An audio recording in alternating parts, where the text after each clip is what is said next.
चलिए सीधे इस घटना के विश्लेषण में उतरते हैं।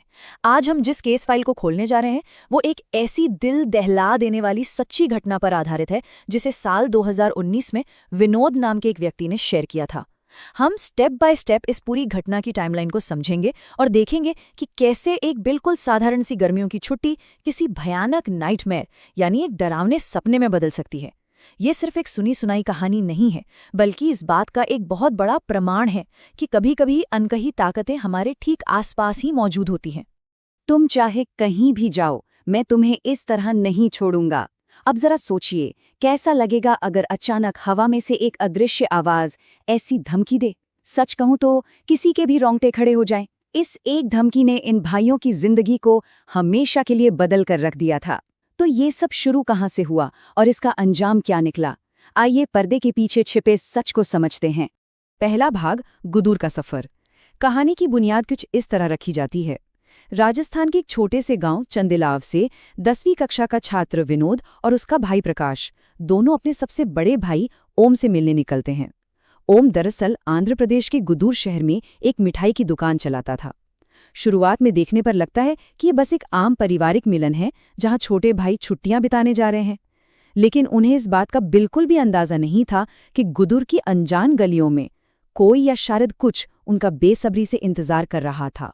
जब वो लोग वहां पहुंचे तो उनका ठिकाना एक 8 कमरों वाली काफी बड़ी सी इमारत थी। लेकिन ध्यान देने वाली बात यह है कि इन 8 कमरों में से लोग सिर्फ 2 कमरों में रहते थे। एक में ओम और दूसरे में अरविंद नाम का उनका एक पड़ोसी। बाकी पूरी की पूरी इमारत एकदम खाली और सुनसान। और सबसे डरावनी बात बताऊं, इस इमारत के ठीक पीछे एक बहुत बड़ा कब्रिस्तान था।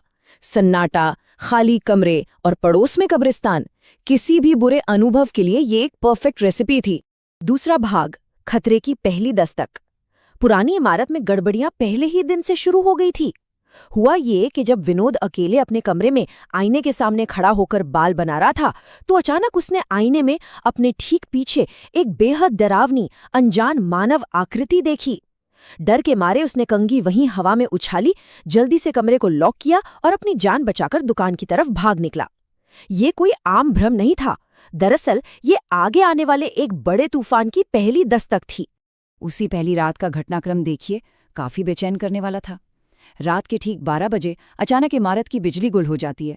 भीषण गर्मी थी तो रात 1 बजे वो सभी छत पर सोने का फैसला करते हैं। लेकिन जैसे ही वो कब्रिस्तान के ठीक पास वाली उस छत पर सोते हैं, अचानक कब्रिस्तान के पेड़ों से चमगादड़ों का एक पूरा झुंड उन पर हमला कर देता है। घबराहट में वो सभी वापस नीचे भागने पर मजबूर हो गए। देखा जाए तो ये साफ इशारा था कि कोई उन्हें उस छत पर बिल्कुल नहीं जाता था। और अगले दिन जो हुआ वो तो और भी ज्यादा अजीब था। लकड़ी के एक बाथरूम का दरवाजा अंदर से खुद ब खुद लॉक हो गया। प्रकाश ने पूरा जोर लगा दिया पर दरवाजा टस से मस नहीं हुआ। और फिर अंदर से एक भारी डरावनी मर्दाना आवाज आई जो तेलुगु भाषा में कुछ बड़बड़ा रही थी। जब ओम दौड़कर बाहर आया तो दरवाजा अपने आप धीरे से खुल गया और वहां अंदर कोई नहीं था, बिल्कुल खाली। इस घटना के तुरंत बाद विनोद का शरीर आग की तरह तपने लगा और वो एक भयानक बुखार की चपेट में आ गया। तीसरा भाग, नया अपार्टमेंट। इन घटनाओं ने ओम को बुरी तरह हिलाकर रख दिया। उसने तुरंत उस खाली और डरावनी इमारत को छोड़ने का फैसला किया। उसने अपनी दुकान के मालिक रहीम खान से बात की और एक खाली पड़े नए अपार्टमेंट में शिफ्ट होने का प्लान बनाया। उन्हें लगा कि बस जगह बदल लेंगे तो सब ठीक हो जाएगा, परेशानियां खत्म हो जाएंगी। लेकिन सच्चाई तो ये थी दोस्तों कि वो आग से निकलकर खाई में गिरने वाले थे। अगर हम इन दोनों जगहों को कंपेयर करें तो पुरानी इमारत दुकान से थोड़ी दूर थी और उस पर कब्रिस्तान की छाया थी। वहीं दूसरी तरफ नया अपार्टमेंट दुकान के काफी करीब था। सुनने में ये बहुत सुविधाजनक लग रहा था ना? लेकिन इस नए अपार्टमेंट का अपना ही एक अलग और काला इतिहास था। एक ऐसी जगह जहां से छुटकारा मिलना तो दूर, उनकी मुसीबतें कई गुना बढ़ने वाली थीं। दुकान के मालिक रहीम खान ने इस नए अपार्टमेंट के बारे में एक खौफनाक सच बताया। उसने कहा, उस कमरे में एक पति पत्नी रहते थे। वो अपने घर गए लेकिन कभी वापस नहीं आए। सोचने वाली बात है कि पिछले 2 सालों से वो कमरा और उनका सामान वैसे का वैसा ही वहां पड़ा था। उनका फोन बंद था और किसी को नहीं पता था कि वो लोग कहाँ हैं। यानी जगह बदलने पर भी वो अनजाने में एक ऐसी जगह जा रहे थे जो पहले से ही कर्स थी, जहां पहले ही कोई अनहोनी हो चुकी थी।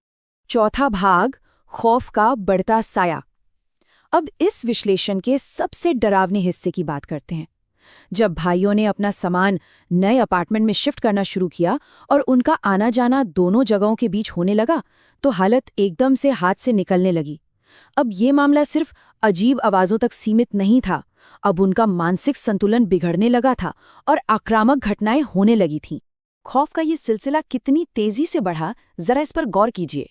जब प्रकाश पुरानी इमारत से सामान लेने गया, तो उसे कब्रिस्तान की तरफ से वही सेम धमकी भरी आवाज दोबारा सुनाई दी। फिर एक रात दोनों भाइयों ने दुकान से वापस आते समय सड़क पर बिखरे बालों वाली एक अजीब सी औरत को खड़े देखा। लेकिन सबसे दिल दहला देने वाला दृश्य तो विनोद ने देखा। उसने अपनी आंखों के सामने एक आदमी को बस से कुचले जाते हुए देखा, एक ऐसी भयानक दुर्घटना जो दरअसल वहां हुई ही नहीं थी। ये फैंटम एक्सीडेंट सिर्फ और सिर्फ विनोद को ही दिख रहा था। अब इन रूहानी ताकतों ने इन भाइयों के दिमाग के साथ सीधा खेलना शुरू कर दिया था। एक रात का वाकया है, विनोद और प्रकाश ने देखा कि उनका बड़ा भाई ओम घर के बाहर अंधेरे में बैठा किसी अनजान आकृति से बातें कर रहा है, और वो भी ठीक उसी जगह जहां उन्होंने उस डरावनी औरत को देखा था। लेकिन जब वो पूछने के लिए बाहर गए और उसके बाद अपने कमरे में वापस आए, तो सुबह पता चला कि ओम तो रात भर कमरे से बाहर निकला ही नहीं था, वो तो आराम से सो रहा था। तो फिर वो बाहर कौन था? उन्होंने अंधेरे में किसे देखा था? 5वां भाग, मामा जी का आध्यात्मिक हस्तक्षेप।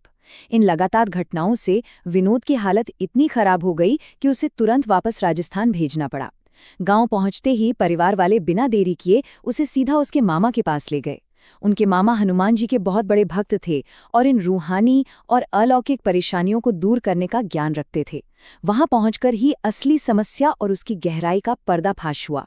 माँ ने उन्हें एक ऐसी बात बताई जिसे सुनकर सब शौक रह गए। माँ ने बताया कि उन आत्माओं ने विनोद और प्रकाश को शारीरिक रूप से इसीलिए नुकसान नहीं पहुंचाया क्योंकि दोनों भाइयों ने अपने गले में हनुमान जी का एक पवित्र कवच यानी लॉकेट पहना हुआ था। ये कोई आम पेंडेंट नहीं था, ये एक मजबूत सुरक्षा कवच की तरह काम कर रहा था, जो उन बुरी ताकतों को उनके दिमाग और शरीर पर पूरी तरह से कब्जा करने से रोके हुए था। लेकिन वेट, ओम का क्या? ओम का लॉकेट तो काम के दौरान कहीं गिर गया था ना। कुछ हफ्तों बाद ओम ने अपनी माँ को कॉल किया और जो बताया वो किसी का भी दिल दहला दे। ओम की आवाज़ कांप रही थी, मेरा पूरा शरीर सूख चुका है और पिछले 2 दिनों से मैं खून की उल्टियां कर रहा हूँ। ओम अपना सुरक्षा कवच खो चुका था और अब वो पूरी तरह से उन बुरी ताकतों के भयंकर जानलेवा हमले का शिकार हो रहा था। हालात की गंभीरता को देखते हुए अब इंतजार करने का वक्त नहीं था। आइए देखते हैं कि कैसे एक रिमोट एक्सोर्सिज्म यानी मीलों दूर से भूत प्रेत भगाने की क्रिया की गई। मामा ने तुरंत एक फोन पर कॉन्फ्रेंस कॉल शुरू की। ओम उस वक्त अपनी दुकान में था। मामा ने ठीक स्पीकर फोन पर ही अपने पवित्र मंत्रों का जाप शुरू कर दिया। मंत्रों का असर इतना तेज था कि ओम वहीं दुकान पर बेहोश होकर गिर पड़ा। होश आते ही मामा का सख्त आदेश था कि सब कुछ वहीं छोड़ दो और पहली ट्रेन पकड़कर सीधा गांव वापस आओ। 6वां भाग, 4 आत्माओं का सच। जैसे ही ओम गांव वापस पहुंचा, वो सीधा बिना रुके अपने मामा के घर गया। वहां पहुंचते ही मामा ने तुरंत उस पर एक पवित्र अनुष्ठान शुरू किया। काफी कड़ी मशक्कत और मंत्रों की शक्ति का उपयोग करके आखिरकार उन्होंने उन सभी रूहानी ताकतों को हमेशा के लिए एक पेड़ से बांध दिया, ताकि वो उस परिवार को या किसी और को दोबारा कभी नुकसान न पहुंचा सकें। लेकिन सबसे बड़ा सवाल, आखिर ये ताकतें थी कौन? यहाँ आकर इस पूरी घटना का सबसे रहस्यमयी और बड़ा खुलासा हुआ। मामा ने ध्यान लगाकर बताया कि वहां उनके पीछे 1 या 2 नहीं, बल्कि 4 अलग-अलग आत्माएं पड़ी थीं। पहली, उस कब्रिस्तान की अदृश्य आत्मा। दूसरी, पुरानी इमारत वाला वो तेलुगु बोलने वाला आदमी। तीसरा, वो आदमी जिसकी बस दुर्घटना का नकली दृश्य विनोद को दिखा था। और चौथी, वो बिखरे बालों वाली औरत जो दरअसल उस मृत आदमी की पत्नी थी, जिसने अपने पति की सड़क दुर्घटना में मौत के बाद खुदकुशी कर ली थी। दरअसल यहाँ हुआ ये था कि 2 अलग-अलग संपत्तियों की त्रासदियां आपस में टकरा गई थीं। पुरानी इमारत और उसके ठीक नए अपार्टमेंट, दोनों ने ही आत्माओं का एक झुंड इन भाइयों के पीछे छोड़ दिया था। नए अपार्टमेंट में जो पति पत्नी रहते थे, वही वो जोड़ा था जिनकी मौत का असली रहस्य उन दुकान के मालिक रहीम खान को भी नहीं पता था। पुरानी और नई जगह की ये 4 अलग-अलग मौत की कहानियां एक साथ आकर अनजाने में इन भाइयों की जिंदगी का हिस्सा बन गई थीं। अब इस पूरे विश्लेषण को खत्म करने से पहले एक बड़ा और काफी परेशान करने वाला सवाल खड़ा होता है। अगर सिर्फ जगह बदलने से या वहां से मीलों दूर चले जाने से आत्माओं का संपर्क नहीं टूटता, तो उस खाली पड़े नए अपार्टमेंट में आज भी क्या छिपा हुआ है? उस अगले किराएदार का क्या होगा जो अनजाने में उस कमरे को खोलने की गलती करेगा? यह घटना बस एक रिमाइंडर है कि कभी-कभी खाली पड़ा सामान और बंद दरवाजे वही रहस्य छिपाए होते हैं जिन्हें बंद ही रहना चाहिए। उम्मीद है इस विश्लेषण ने इन तमाम कड़ियों को जोड़कर आपके सामने एक क्लियर पिक्चर रखी होगी। हमारे इस डीप डाइव में शामिल होने के लिए बहुत